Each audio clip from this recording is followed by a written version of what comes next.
For the past 10,000 years, the only place you'd be able to see a dire wolf was through the screen on the hit show Game of Thrones. But GMOs are one of the most controversial areas of has made science. headlines for saying it brought Genetic engineering is used in many fields, but even Scientists say they extracted DNA from fossils and then edited dire wolf-specific genes into regular DNA. Where parents' immediate desires are written into their future children's life. Let's try to get to the bottom of this and explore the facts, the fears, and the future.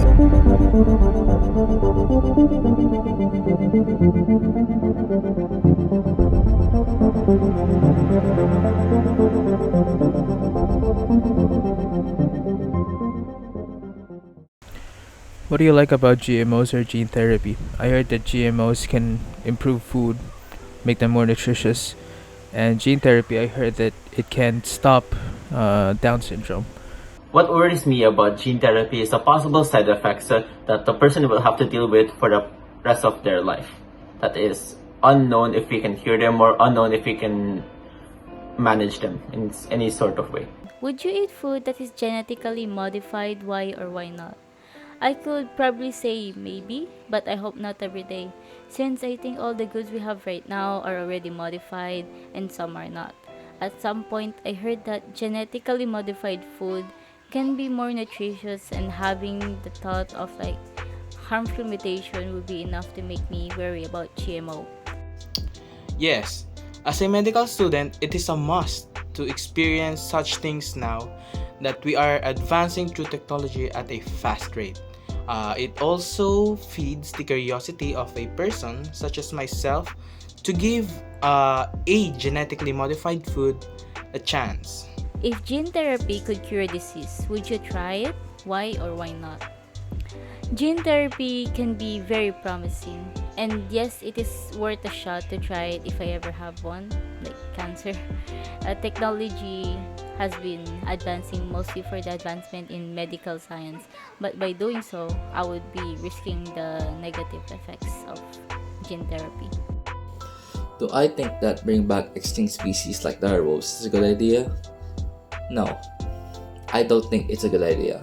Well, yes, the big benefits that we can get from bringing back extinct species is that we can improve the cloning process, which further increases our potential of bringing back more extinct species, while also helping critically endangered species to be less endangered.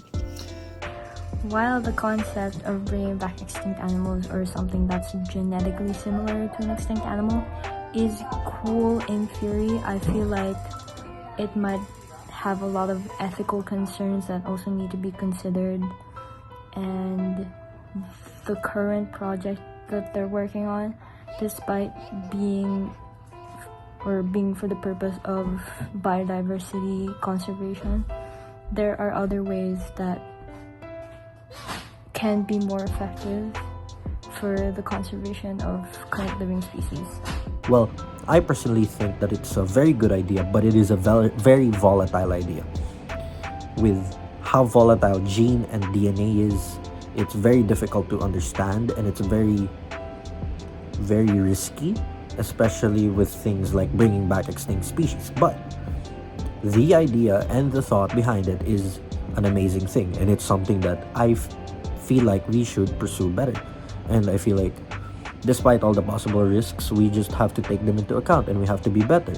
And fully understanding these possible risks and these possible results is something that we should really take into account. And because it's a double-edged sword with how, yes, if we do something wrong, it will be very, very wrong, and something very bad could happen to it, especially if it goes to the hands of the wrong people. But understanding how these extinct species lived and how they came to be and how they went extinct is something that we should really understand, because especially for things like predators like the dire wolf, because these are apex predators, but they went extinct. I think that they're extinct for a reason, and if there's an argument that humans were the reason why they're extinct, it's because they hunt them. We don't need them back, they'll probably just eat smaller animals. But understanding how this came to be and how they came to be is something that we could use in the long run. What do you think is the biggest benefit of using these technologies? Prolonged human life, I think.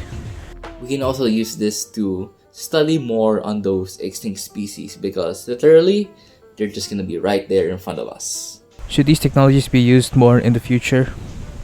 Yes, for me, these technologies should be used more in the future due to it being studied right now to be enhanced for efficiency and quality.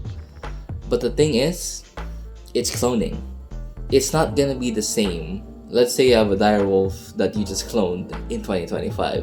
It does not have the same DNA as one from 5,000, 4,000 years ago because there's gonna be spliced DNA of other species in that direwolf sample. Let's call it a sample.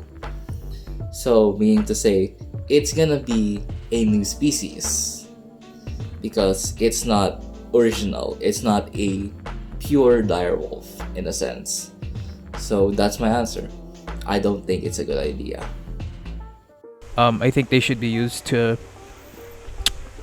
cure diseases. Do you think people your age know enough about GMOs and gene therapy? I think so, since we encounter GMOs every day.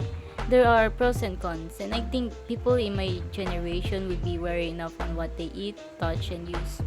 I have my own opinions, and I don't trust GMO that much as others because they have their own perspective on it too. Same as gene therapy, we can't really decide to try it without further knowledge since it's new and it's very limited. Absolutely not. I think it should be talked about more.